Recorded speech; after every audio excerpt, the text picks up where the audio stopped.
Em nome do Pai, do Filho e do Espírito Santo. Amém. Graças e louvores se dêem a todo momento. Oração para antes da meditação. Vinde, Espírito Santo, enchei os corações dos vossos fiéis e acendei neles o fogo do vosso amor. Enviai o vosso Espírito e tudo será criado e renovareis a face da terra. Oremos. Ó Deus, que instruíste os corações dos vossos fiéis com a luz do Espírito Santo, fazei que apreciemos retamente todas as coisas, segundo o mesmo Espírito, e gozemos sempre da sua consolação, por Cristo Senhor nosso. Amém. A gente pode sentar. Então vamos abrir lá na página 4, o texto que vai ser a base da nossa reflexão nesse dia. Durante todo o dia, nós vamos meditar sobre esse texto, que é Provérbios 30, de 10 a 31. Quem achará uma mulher virtuosa? O seu valor é muitíssimo superior ao das pérolas. O coração do seu marido põe nela sua confiança e nunca lhe falta nada em tempo algum. Ela lhe dará o bem e não o mal em todos os dias da sua vida. Ela procura lã e linho e trabalha de mãos alegres. É como a nau do negociante que traz de longe o seu pão. Levanta-se ainda de noite, distribui o alimento pelos seus domésticos, determina o serviço das suas criadas. Põe a mira em um campo e compra-o, planta uma vinha com o ganho de suas mãos. Cinge os seus rins de fortaleza e fortalece o seu braço. Alegra-se com o seu prosperar. A sua lâmpada não se apaga de noite. A sua mão pega na roca e os seus dedos fazem girar o fuso. Abre sua mão para o necessitado e estende os seus braços para o pobre. Não teme que venham sobre a sua família os rigores da neve, porque todos os seus domésticos andam vestidos de lã carmesim. Faz para si cobertas, veste-se de linho finíssimo e de púrpura. Seu marido é considerado às portas da cidade, quando está assentado com os anciãos da terra. Faz camisas e vende cintos ao mercador. A fortaleza e o decoro são seus atavios, ela ri-se do futuro. Abre a sua boca com sabedoria, e a lei da bondade está na sua língua. Vigia o andamento da sua casa, e não come o pão ociosa. Levantam-se seus filhos e aclamam-na ditosíssima. Levanta-se seu marido e dá-lhe louvores. Muitas filhas ajuntaram riquezas, tu as excedeste a todas. A graça é enganadora e a formosura é vã. A mulher que teme ao Senhor, essa será louvada. Dá-lhe o fruto das suas mãos, e as suas obras a louvem nas portas da cidade. Então está aí. Leitura do livro dos Provérbios, essa famosa passagem, né, que exalta a mulher virtuosa. Né? Nós vamos tratar aqui de alguns pontos. Normalmente essas palestras de retiro, né, serve para a gente, mais do que como se fosse uma aula, uma palestra, em que o pregador explica um conteúdo e a pessoa tem que sair, digamos, entendendo o conteúdo. Uma palestra de retiro, ela funciona como se fosse um convite à reflexão. A gente joga como que sugestões de ideias, né, para que vocês meditem. É como se o retiro, quem faz o retiro não é o pregador do retiro. Quem faz o retiro é a pessoa que está fazendo, que está assistindo, né? O pregador, ele só vai como que alguém que apresenta um cardápio, jogando ali sugestões, e dessas sugestões vocês vão pegar aquilo que mais, né, toca o seu coração, diz respeito a você, e vai refletir, pensar e rezar sobre isso, buscando, sobretudo, todo o foco de todo retiro, de todo recolhimento, é que no final a gente termine com um propósito. Nós vamos falar sobre isso depois, mas o objetivo é sempre esse. O que eu, de concreto, baseado naquilo que eu escutei, preciso mudar na minha vida? Então, esse é o propósito final. Seja alguma coisa que eu preciso corrigir, né, de errado, seja alguma coisa que eu já faço certo, mas preciso fazer melhor, ou alguma coisa que eu não faço, nunca tinha parado para pensar e preciso agora fazer, ou deixar de fazer alguma coisa. Então essa aqui é a ideia. A gente vai deixar aqui algumas ideias mais ou menos soltas e vocês vão fazer o resto do trabalho, certo? Então, na primeira reflexão, eu queria falar um pouquinho sobre a fortaleza. Quando o autor do livro de Provérbios, que a gente não sabe quem é, né? O autor principal é Deus, porque é um livro da Bíblia, e o autor humano, a gente não sabe. Algum sábio lá de Israel antigo, né? Esse autor, quando ele vai falar da mulher, ele teria muitas coisas que ele poderia dizer. Ou seja, se ele quer passar a ideia daquilo que seria uma mulher ideal, ele poderia ter escolhido muitas virtudes para colocar como centro da vida da mulher. E ele escolhe a menos provável de todas. De tudo aquilo que ele podia falar da mulher, sobre a sensibilidade, sobre a delicadeza, sobre a bondade, ele decide falar sobre força. Aquilo que a gente esperaria que se falasse do homem ideal, né? Tanto é que algumas traduções, aqui essa que eu coloquei aqui, tá, quem achará uma mulher virtuosa? Algumas traduções dizem assim, quem encontrará a mulher forte? No latim mesmo fica como forte. Quem encontrará a mulher forte? Seu valor é muito superior ao das pérolas. Então, é muito bonito que, de forma muito improvável, a fortaleza se torne o centro do elogio da mulher. Quando a gente pensa na liturgia, e esse texto é um texto bíblico, mas também é um texto litúrgico, é muito engraçado porque quando a liturgia fala das virgens mártires, a liturgia ressalta que Deus concedeu que aquelas mulheres, membros do sexo frágil, essa expressão é uma expressão litúrgica, né? Deus escolheu alguém do sexo frágil para conseguir dar a vida. Então a liturgia, digamos, ela aceita essa ideia de que a mulher é mais fraca. Mas quando ela vai falar da mulher casada, da viúva, ela fala que a mulher é forte. Quase como que dizendo que você precisa ser mais forte para ser casado do que para ser mártir. De certa maneira, o casamento é um martírio sob certo aspecto. Então, quem encontrará a mulher forte? O que é a fortaleza? A virtude da fortaleza? A gente precisa entender duas coisas. Que existe a virtude humana da fortaleza, que é uma das 4 virtudes cardeais, e existe a fortaleza enquanto dom do Espírito Santo. Aquilo que é virtude humana, a gente consegue, digamos, sozinho. Aquilo que é dom é um presente, uma coisa gratuita que Deus nos concede para elevar aquela virtude humana a um nível superior. O Espírito Santo, ele trabalha em cima do material que a gente fornece. Então, a gente procura viver a virtude humana da fortaleza para receber o dom da fortaleza e conseguir viver isso de forma superior. Por exemplo, as mártires, elas não conseguiriam ser mártires se não tivessem um dom do Espírito Santo da fortaleza. Mas elas não receberiam o dom se elas não tivessem já uma vivência da fortaleza humana, da virtude humana da fortaleza. A virtude humana da fortaleza é o justo meio, então toda virtude é um meio termo, entre 2 opostos, 2 vícios. O vício da covardia, né, que é a falta, e o vício de excesso, que é a temeridade. Então, se você, imagine só um soldado, o soldado ele precisa de coragem para ir para a guerra, certo? Se ele não vai, ele é covarde.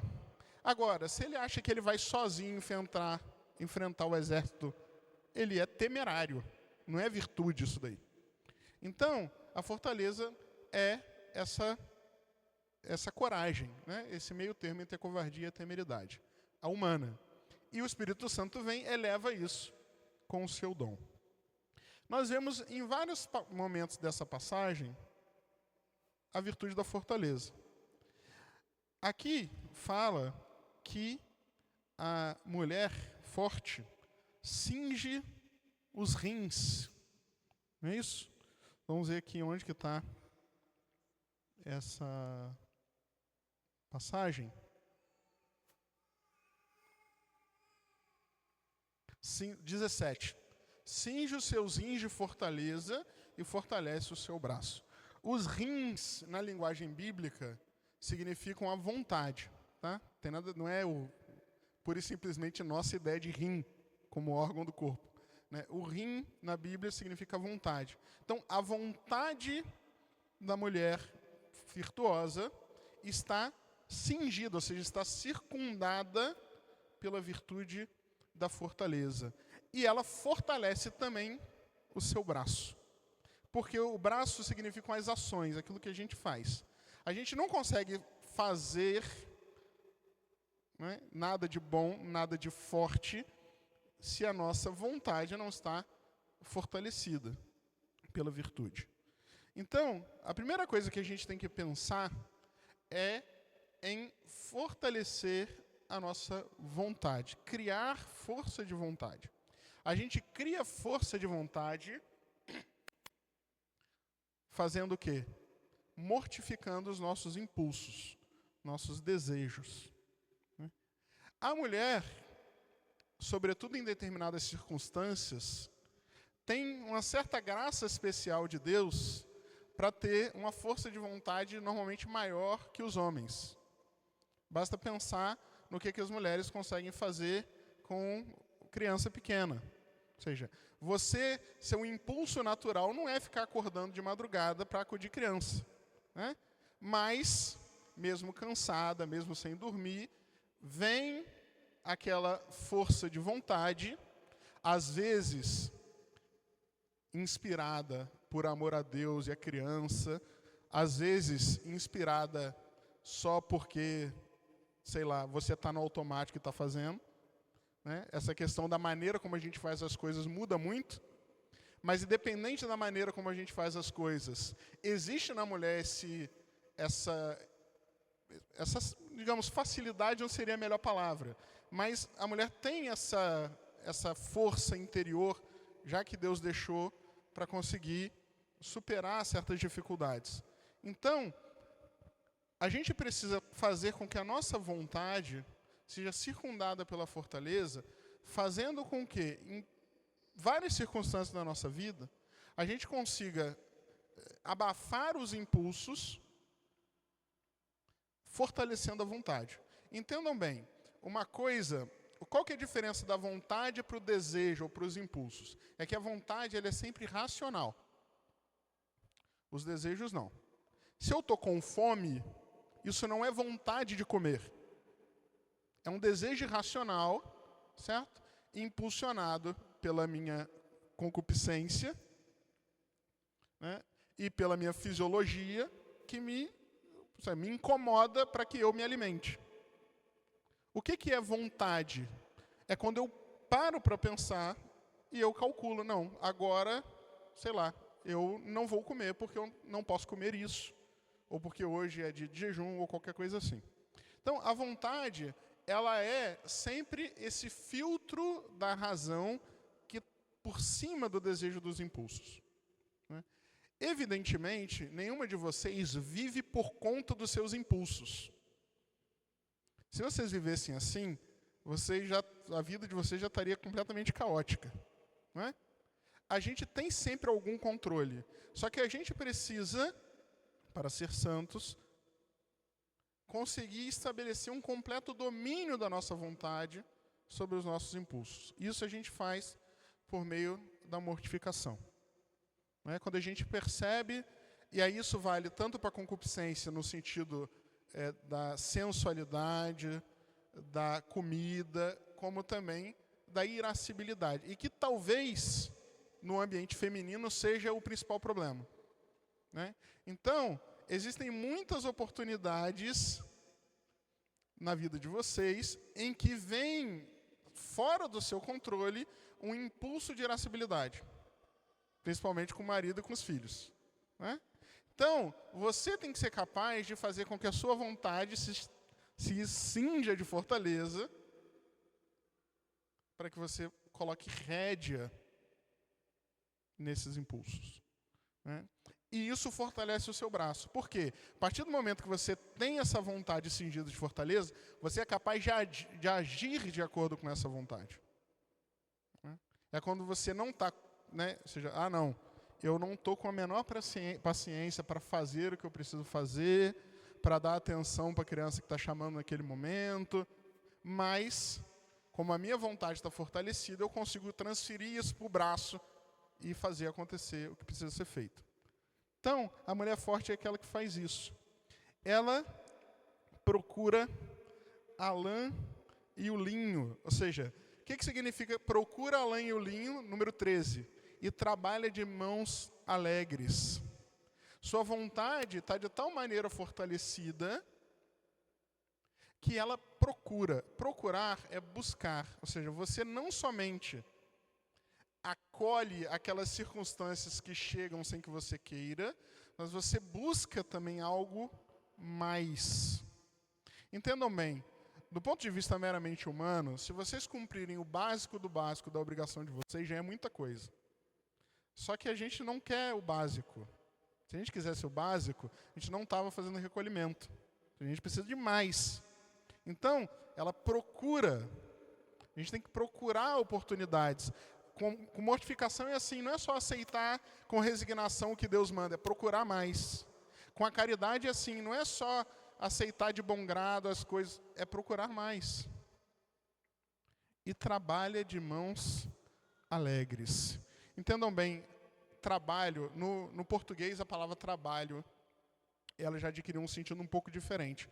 No latim, trabalho e sofrimento é a mesma palavra. Praticamente, né? A gente usa labor, né? Vem labor do português. Labor serve tanto para trabalho como para sofrimento.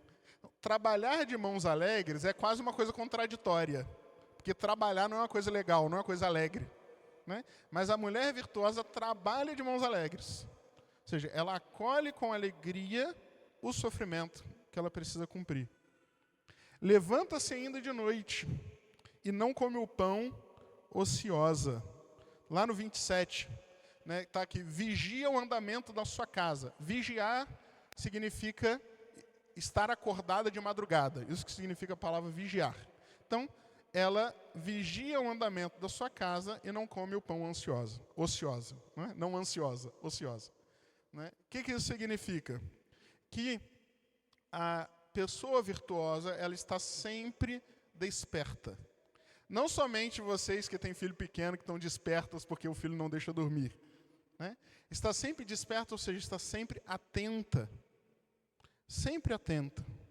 Sem comer o pão na ociosidade. Né?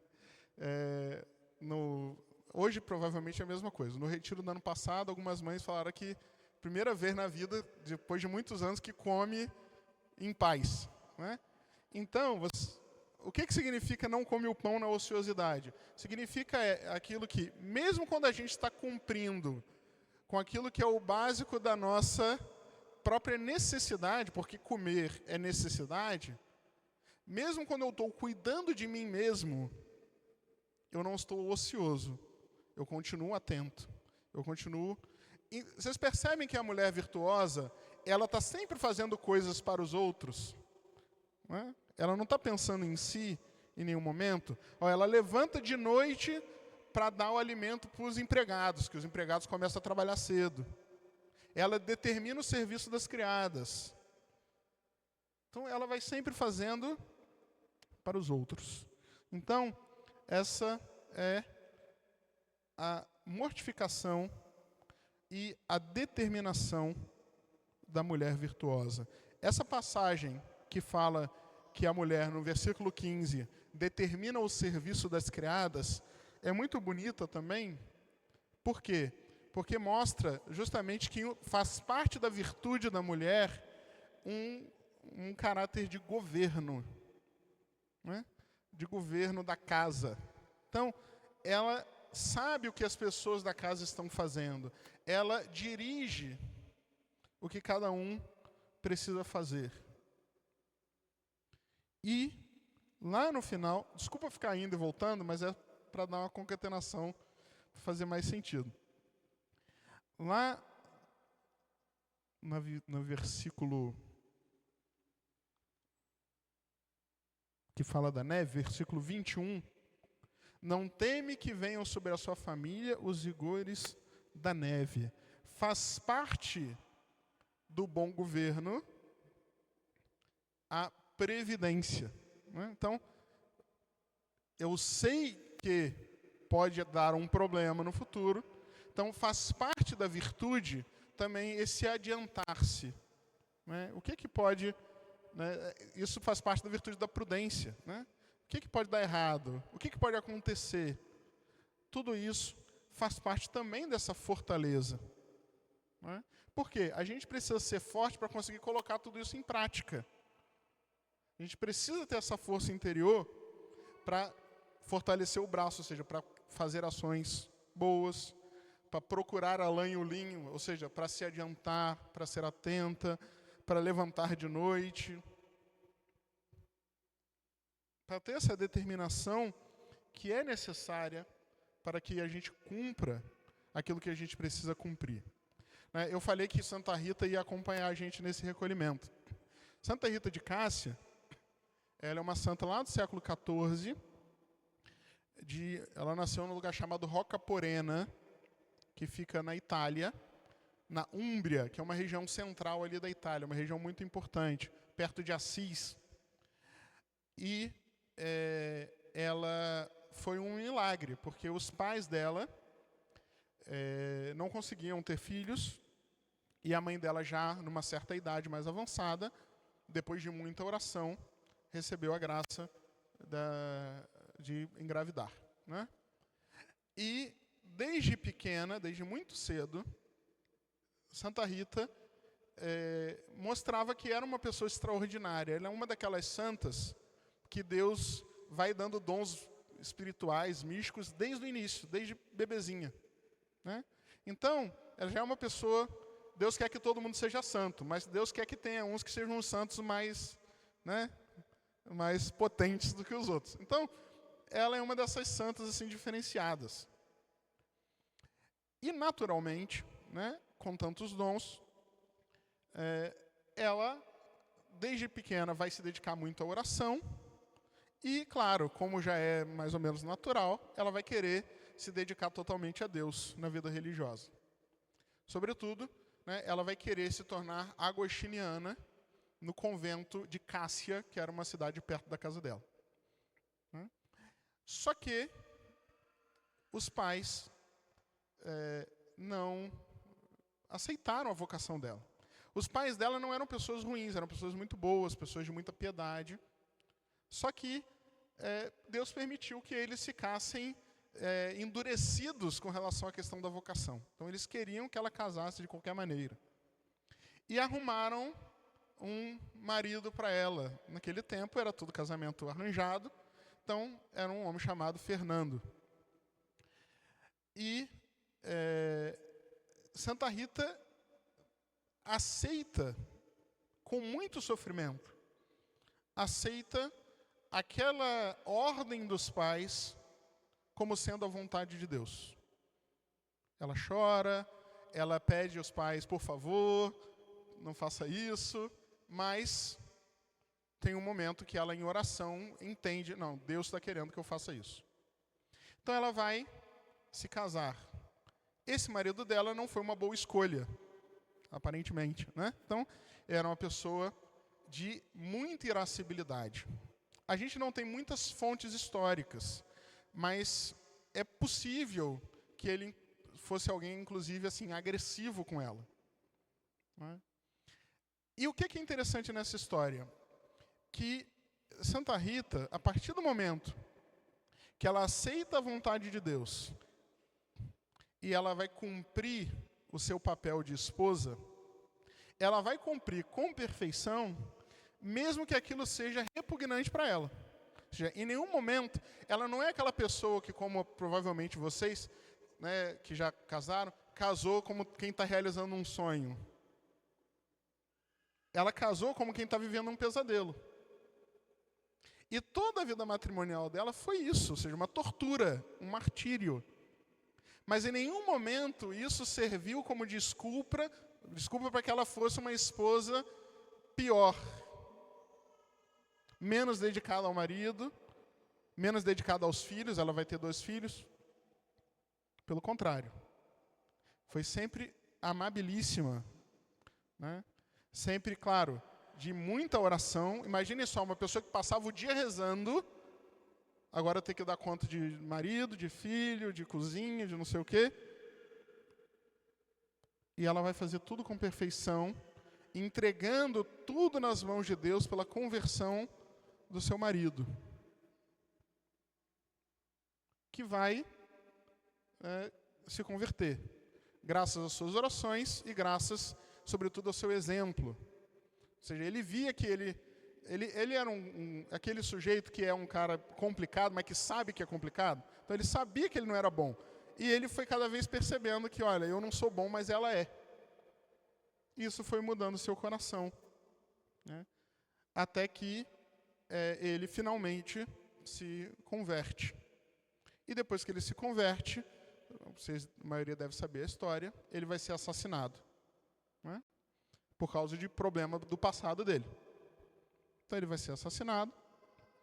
E a gente vê a grande fortaleza de Santa Rita, porque ela, mesmo vivendo o matrimônio como uma cruz,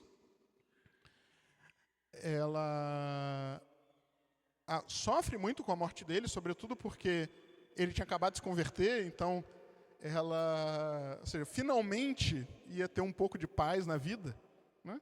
Então o marido dela vai ser assassinado e ela perdoa os assassinos.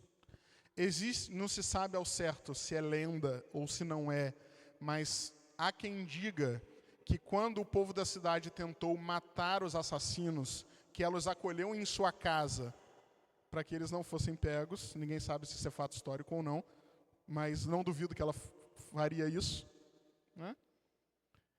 E ela, sobretudo, começou a se preocupar porque os filhos queriam se vingar. E aí o ápice da sua fortaleza foi, claro, depois de tentar muito convencer os filhos a perdoar, sem sucesso, e a gente vê que nenhuma santa que é uma mãe que é santa consegue fazer tudo o que quer na educação. Ela faz a oração mais difícil que uma mãe poderia fazer. Ou seja, Senhor, se meus filhos forem ofendê-lo gravemente, eu prefiro que o Senhor os leve. E os 2 filhos morreram. Evidente que quando os filhos morreram, ela não ficou assim, nossa, alcancei a graça que eu tinha pedido na oração. Claro que não. Foi muito sofrimento, né? Tinha perdido o marido. Nesse meio tempo aí, os pais dela tinham falecido também, tudo mais ou menos na mesma época.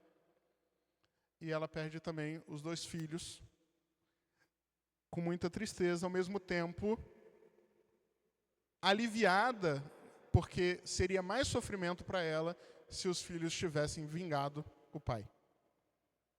Então, isso é o dom do Espírito Santo da fortaleza. Alguém que viveu sempre a fortaleza como virtude, recebe o dom, porque humanamente falando é impossível fazer isso. Mas a graça do Espírito Santo foi fecunda na vida de Santa Rita, e ela consegue entregar a Nosso Senhor tudo que ela tem, tudo de mais precioso que ela tem, inclusive os próprios filhos. Então, vamos nesse momento agora, né? Já está na hora da outra palestra, né? Falei tanto. Vamos agora, a outra palestra é 10h30, né? 10h30. Então, nesses 30 minutinhos, 40 minutinhos, vamos pensar um pouquinho nisso, né? Meditar, pensar em o que é na minha vida que eu preciso mudar com relação a essa fortaleza, a minha força de vontade no cumprimento dos meus deveres, meditar no exemplo também de Santa Rita de Cássia. Bom, então fique aí um tempo de oração. Claro, quem quiser descer, esparecer um pouquinho, fique, mas tentem guardar o máximo de silêncio que conseguirem. Quem quiser também já se confessar, eu vou estar ali no confessionário. Vamos fazer a oração final?